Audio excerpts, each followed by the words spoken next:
Hello, good morning. Edgardo Sambo here. And this time we are now on episode number 44. And the topic would be on the book of Matthew, chapter 5, verses 17 to 18, which states, "Think not that I am come to destroy the law or the prophets. I am not come to destroy the law, but to fulfill the law." As you would notice, in this verse, it was Jesus Christ speaking, and he was telling the Israelites that he did not come to earth to destroy the law, but he came to earth to fulfill the law. Now, the question is, what is this law that Christ was talking about? Please be reminded that in the Old Testament, the law there is about the law of Moses, as stated in the book of Malachi, chapter 4, verse 4. And in the New Testament, the law there was being called as the law of Christ, as stated in the book of Galatians, chapter 6, verse 2. Now, we could not consider that this is the law of Christ because the law of Christ had only taken effect the moment Christ went back to heaven.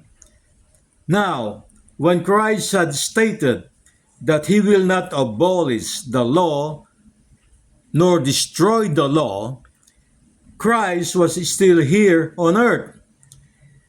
So, since there are only two laws, the law of Moses and the law of Christ, what remains now? Is it the law of Moses that Christ was referring to?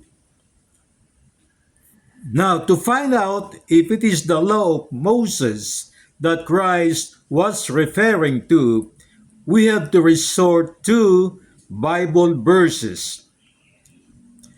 People had misinterpreted this verse, Matthew chapter 5, verses 17 to 18. The word law there does not pertain to the law of Moses.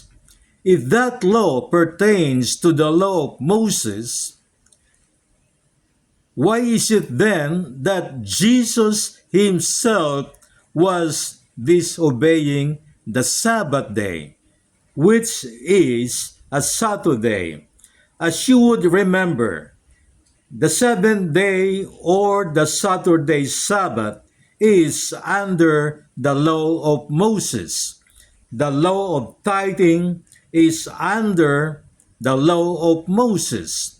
The law of the Ten Commandments is under the law of Moses, and so forth, and so forth, and so forth.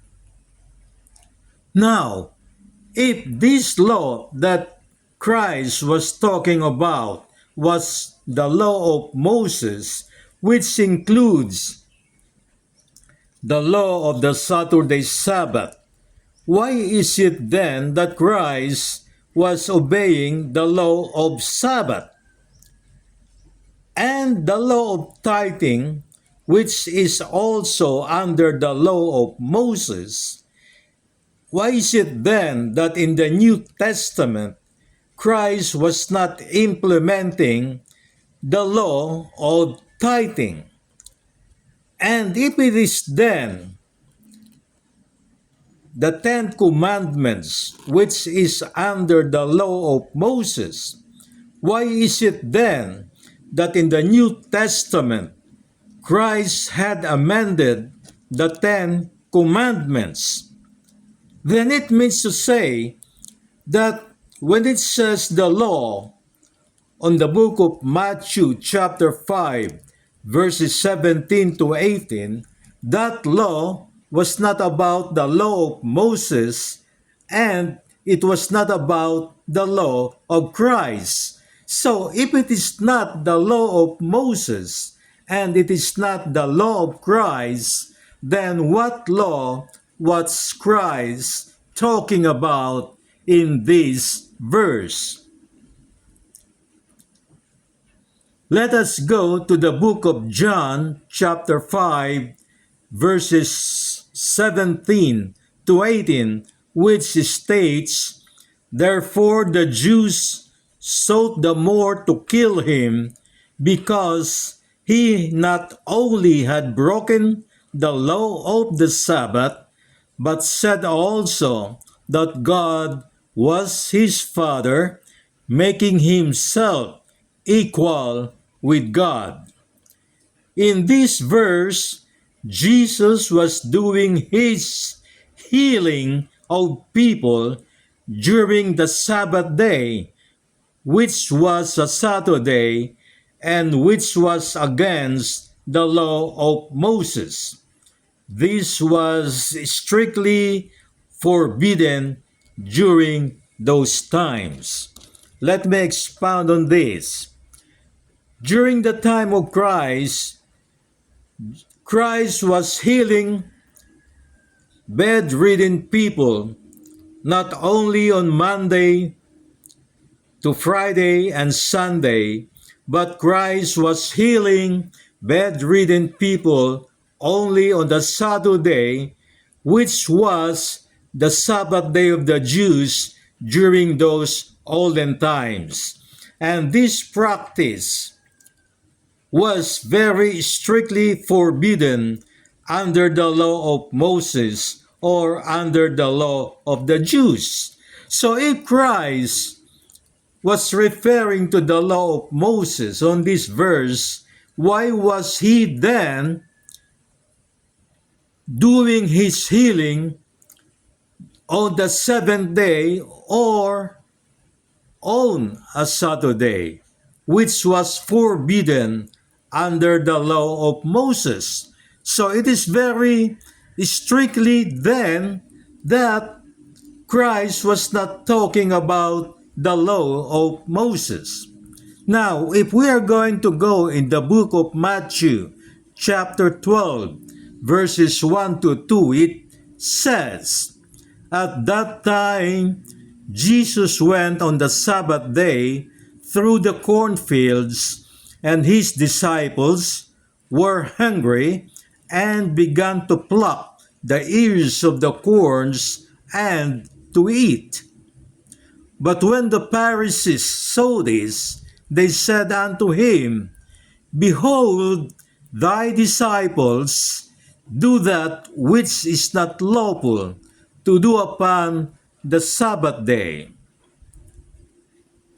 The apostles of Jesus were themselves disobeying the Sabbath, and this was with the consent or the permission of Jesus.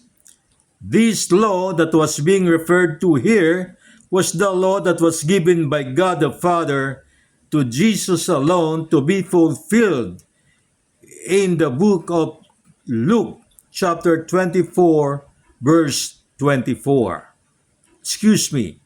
Chapter 24, verse 44. Let me go back to the book of Matthew, chapter 12, verses 1 to 2. On that Sabbath day, which was a Saturday, the disciples of Christ were so hungry that they went to the cornfields and plucked some corns to eat. As you would notice, these actions were forbidden to be done during the Sabbath day or on a Saturday. And when the disciples did this, it was the permission of Christ himself. So, as you would notice, Christ and disciples themselves had disobeyed the law of the Sabbath when they started picking corn in the cornfields to eat, and when Christ had healed the bedridden people on a Saturday. Now, what is this verse on the book of Luke, chapter 24, verse 44, that I was speaking about? Let me read it. In the book of Luke, chapter 24, verse 44, it says, "And he said unto them, These are the words which I spake unto you while I was yet with you, that all things must be fulfilled which were written in the law of Moses and in the prophets and in the Psalms concerning me." So this law that Christ was talking about was not the law of Moses, not the law of Christ, but this law that Christ was talking about was about the law that God the Father had given to Christ to be obeyed during his days here on earth. And Christ said that this law could be found written in the book of Moses, in the book of the prophets, and in the book of the Psalms. And this law was a law concerning about Jesus Christ. So, Jesus Christ was not speaking about the law of Moses that he is going to fulfill and not to abolish, because Jesus Christ himself had disobeyed the Sabbath law, and Jesus Christ himself and his disciples had also disobeyed the Sabbath law. And Jesus Christ himself had not implemented the law of tithing in the New Testament. And Jesus Christ himself had amended most of the laws of the Ten Commandments in the New Testament. So definitely, Jesus Christ was not referring to the law of Moses or to the law of Christ, which he's going to fulfill and not to destroy. But he was referring to the law which God the Father had gave him to fulfill here on earth, which was proven written in the book of Moses, the book of the prophets, and the book of the Psalms. And this law was concerning the life of Christ. In the book of 1 Timothy, chapter 1, verse 9, it says, "Knowing this, that the law is not made for a righteous man, but for the lawless and disobedient, for the ungodly and for the sinners, for the unholy and for the profane, for the murderers of fathers and murderers of mothers, for the manslayers." This law of Moses was not made for the righteous, but for the wrongdoers. And this law does not apply to Jesus, since Jesus is righteous. What does this mean? When the law of Moses had instituted this law, which was written in the book of 1 Timothy chapter 1 verse 9, this law of Moses was instituted for the unrighteous people, for the murderers, for the lawless, for the disobedient, for the ungodly, for the sinners. This law does not pertain to Jesus, Why? Because Jesus is a righteous person, and this law of Moses only pertains to the unrighteous person. Now, why do I say that Jesus is righteous? Because during the life of Jesus, Jesus had not committed any sin, as proven in these Bible verses. In the book of 1 Peter chapter 2, verse 22, it says, "Who did not sin, neither was guile found in his mouth."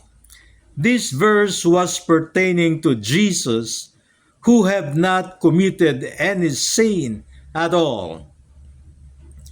And in the book of 1 John chapter 3 verse 5, it says, "And you know that he was manifested to take away our sins, and in him is no sin." It was Apostle John speaking here, and he was stating that Jesus Christ did not commit any sin. And in the book of Hebrews chapter 4 verse 15, it says, "For we have not a high priest which cannot be touched with the feeling of our infirmities, but was in all points tempted like as we are, yet without sin." So this time it was Apostle Paul who was stating that even though Jesus was tempted by the devil, yet the devil failed to tempt Jesus to commit a sin. These three verses, the book of 1 Timothy chapter 1 verse 9, in the book of 1 Peter chapter 2:22, in the book of 1 John chapter 3 verse 4, in the book of Hebrews chapter 4 verse 15, had proven that Jesus is righteous, that Jesus did not commit a single sin during his 33 years of life here on earth, so that what was written in the first book of Timothy chapter 1 verse 9, which says that the law of Moses was instituted and was pertaining to the people who were unrighteous. This book and this chapter and this verse do not pertain to Jesus, because Jesus is righteous and because Jesus did not commit a single sin in his whole life. So Jesus is not supposed to fulfill the law of Moses, because the law of Moses does not pertain to Jesus. And Jesus was not obeying, rather, Jesus was not disobeying the law of Moses. So it is very clear then that the law that was being stated in the book of Matthew chapter 5 verses 7 to 18 was not pertaining to the law of Moses, but it was pertaining to the law of God the Father, which he gave to Jesus to fulfill during his life here on earth.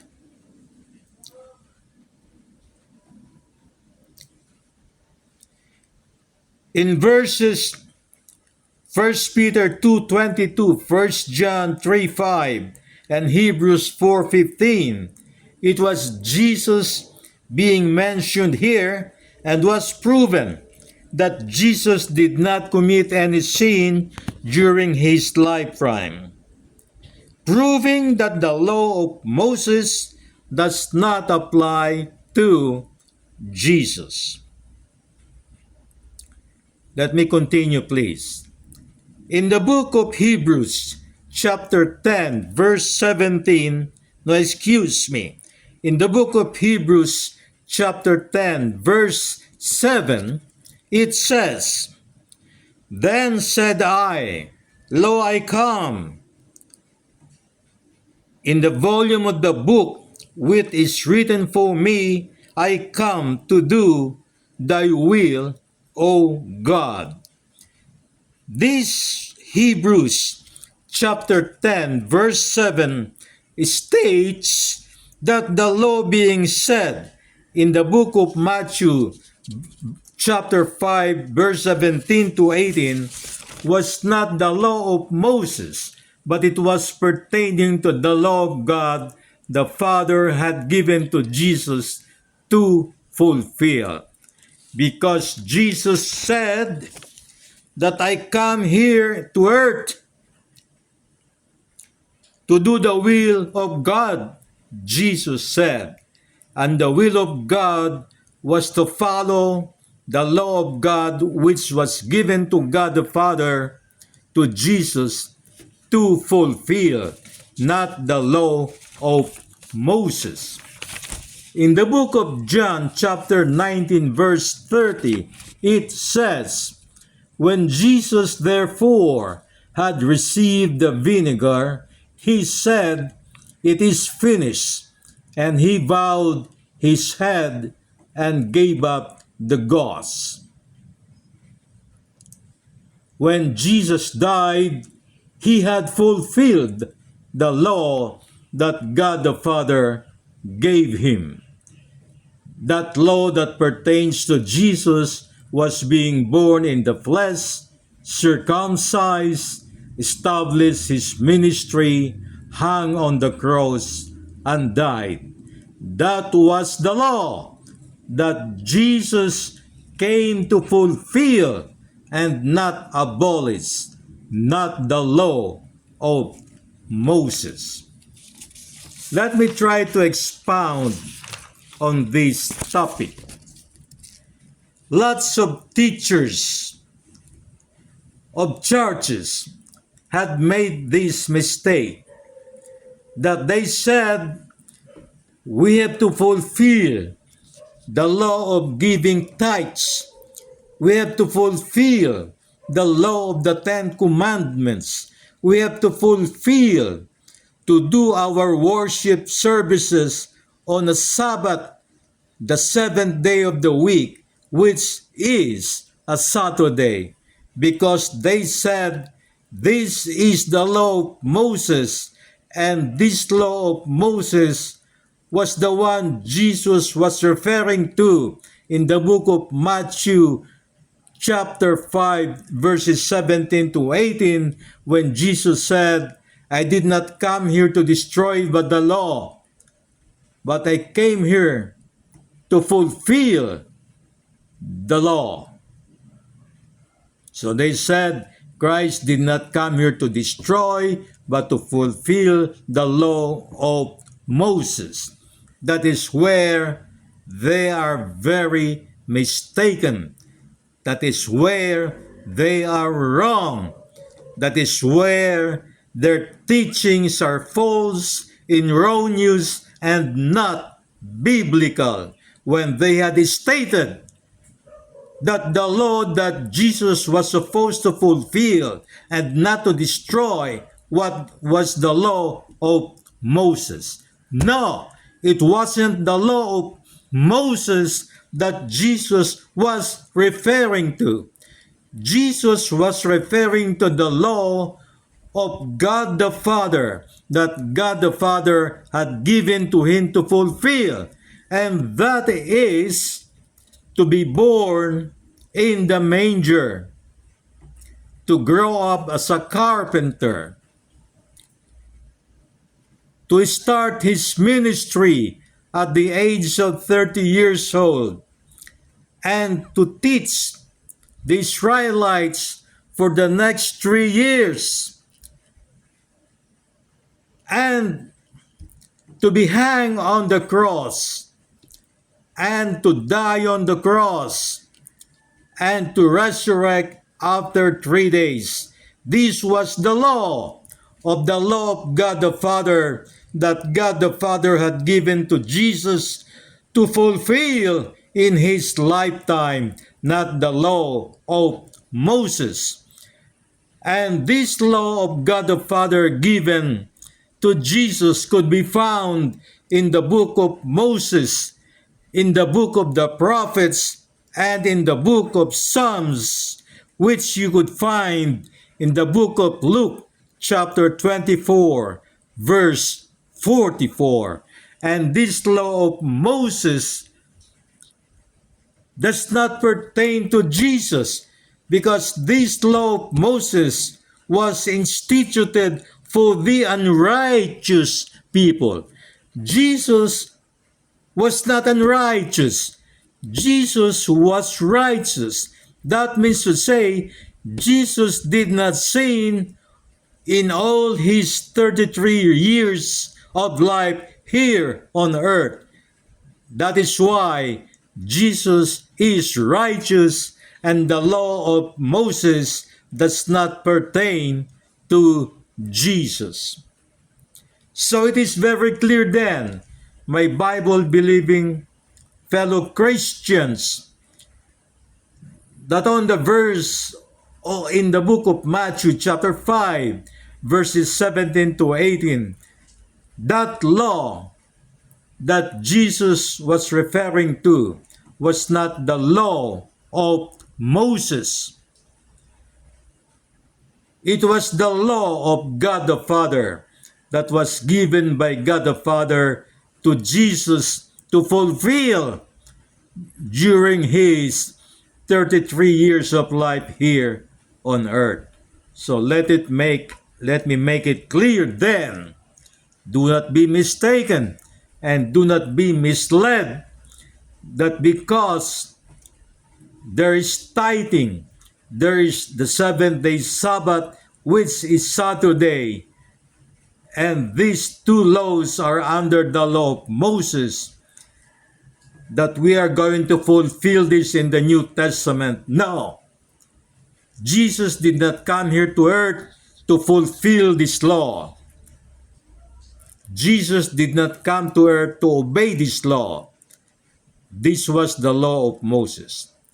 Jesus came to earth to obey the law of God, which was given to him by God the Father himself, to obey and to fulfill. My fellow Bible-believing Christians, I am doing my broadcast at least every 3 weeks, and I'm very sorry I'm quite late on this episode 44. But this episode 44 is very important to understand, because if you are going to believe that this law is the law of Moses, which Jesus came to fulfill and not to disobey, you will be misled as you keep on reading the Bible. My fellow Bible-believing Christians, if you would like to view episodes 1 to 44 of my blog, just go to YouTube. In the word search, type my name, Edgardo Sambo, and YouTube will provide you episodes number 1 up to episode number 44 to be viewed by you. In the meantime, I would say bye-bye and thank you very much for listening. And if you were not able to understand this more fully, every time I make an episode, after 1 week, I post in written form this same episode so that you could read it in written form. In the meantime, I would say bye-bye and thank you very much, and may God bless us all.